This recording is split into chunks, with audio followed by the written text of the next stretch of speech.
Doctor माला माथुर, सह आचार्य हिंदी, राजकीय महाविद्यालय Merta city. BA part third के हिंदी साहित्य के प्रथम प्रश्न पत्र में अयोध्या सिंह उपाध्याय द्वारा रचित प्रिय प्रवास, उसका 12वां सर्ग इंद्र का गर्वहरण, ये हमने शुरू किया हुआ था। उसी में आज आगे संदर्भ और प्रसंग वही है पूर्ववत। सदन थे सब खंडित हो रहे, परम संकट में जन प्राण था। सबल विचु प्रकोप प्रमाद से, बहु विचूर्णित पर्वत श्रृंग थे। गोप उद्धव से उस भीषण आंधी तूफान और मूसलाधार वर्षा के समय का वर्णन करते हुए कह रहा है कि इस भीषण आंधी तूफान और मूसलाधार वर्षा से मकान टूट रहे थे। लोगों के प्राण भयंकर संकट में थे। बिजली के भयंकर प्रकोप और प्रमाद से पर्वत की चोटियां चूर चूर हो रही थी। तो इसमें प्राकृतिक प्रकोप का वर्णन किया गया है। अनुप्रास और काव्यलिंग अलंकार है। दिवस बीत गया, रजनी हुई, फिर हुआ दिन, किंतु न अल्प भी। कम हुई तम तोम प्रगाढ़ता, न जलपात रुका न हवा थमी।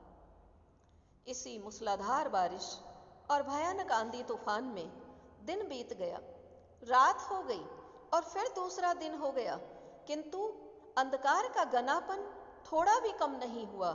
न बारिश रुकी न हवा थमी, अर्थात निरंतर आंधी तूफान बारिश चलते रहे और घना अंधेरा सब तरफ छाया रहा। अनुप्रास अलंकार है।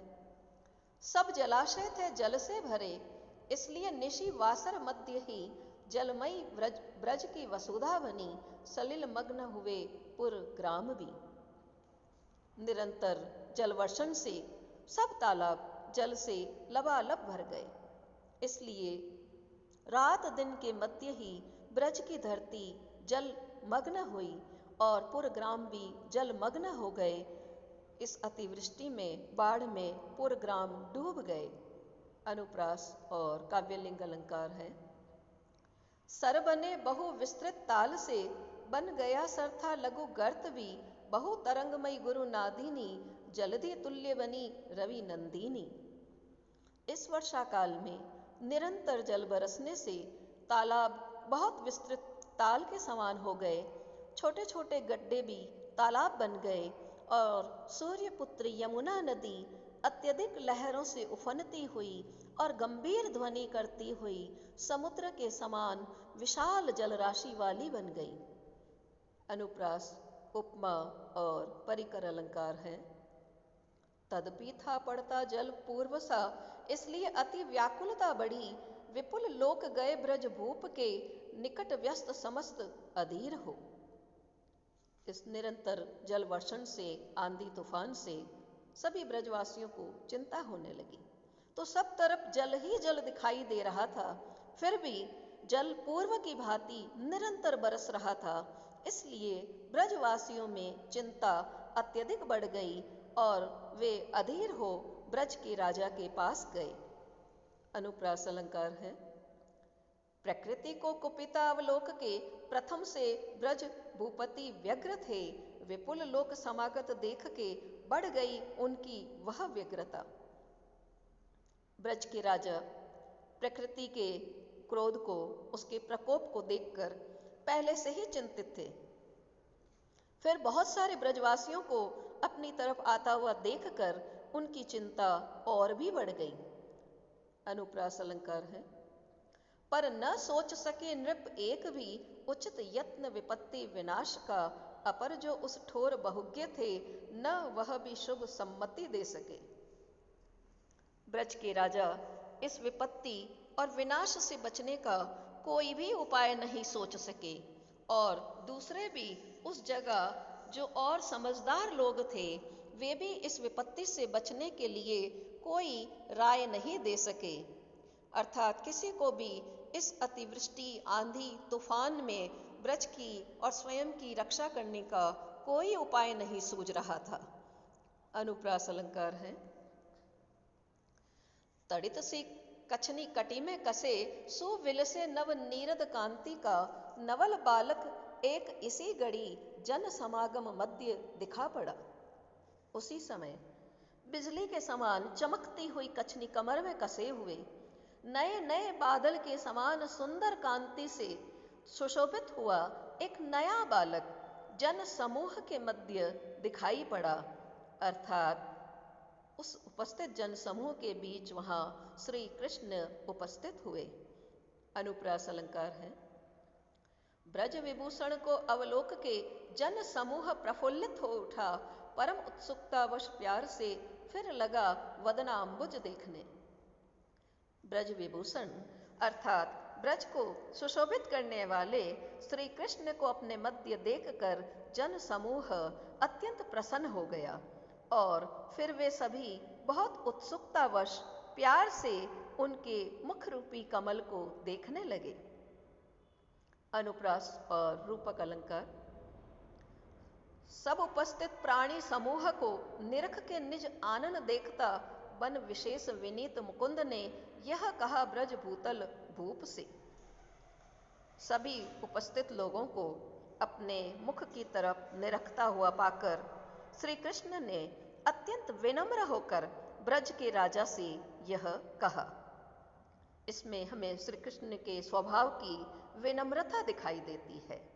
अनुप्रास अलंकार है। जिस प्रकार गिरे गन व्योम में प्रकृति है जितनी कुपिता हुई, प्रकट है उससे यह हो रहा विपद का टलना बहु दूर है। श्री कृष्ण ने अत्यंत विनम्र स्वर में ब्रज के राजा से कहा, जिस प्रकार आकाश में चारों तरफ बादल गिरे हुए हैं और प्रकृति का प्रकोप दिखाई दे रहा है, उससे यही प्रकट हो रहा है कि इस विपत्ति को टलने में अभी बहुत समय लगेगा। अर्थात हमें इस विपत्ति से बचने का उपाय तुरंत करना चाहिए। तो इसमें श्री कृष्ण ने विपत्ति को दूर करने के लिए कर्म करने का संदेश दिया है। अनुप्रास और काव्यलिंग अलंकार है। इसलिए तज के गिरि कंदरा, अपर यत्न न है अब त्राण का, उचित है इस काल स यत्न हो, शरण में चलना गिरिराज की। श्री कृष्ण ने कहा कि ऐसी स्थिति में हमारे पास पर्वत की गुफाओं में शरण लेने के अलावा रक्षा करने का कोई दूसरा उपाय नहीं है। और यह गिरिराज गोवर्धन पर्वत जो नगर के समीप ही है, तो हमें प्रयत्न करके, प्रयत्नशील होके, कर्मशील बनकर उसकी शरण में चलना चाहिए। हमारे लिए यही उचित होगा।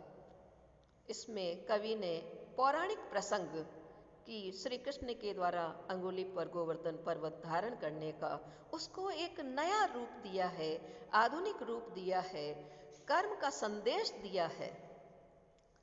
बहुत सी दरियां अति दिव्य हैं, वृहत कंदर है उसमें कई, निकट भी वह है पुरग्राम के, इसलिए गमन स्थल है वही। कृष्ण ने वहां उपस्थित जन समूह और ब्रज के राजा से कहा कि गोवर्धन पर्वत पर बहुत सी गुफाएं अत्यंत अलौकिक है और उसमें कई बड़े बड़े गुफा भाग है और वह पर्वत हमारे पुरग्राम के निकट भी है, इसलिए हमारे लिए वही गंतव्य स्थल है। तो श्री कृष्ण ने लोगों को कर्मरत होने की प्रेरणा दी है।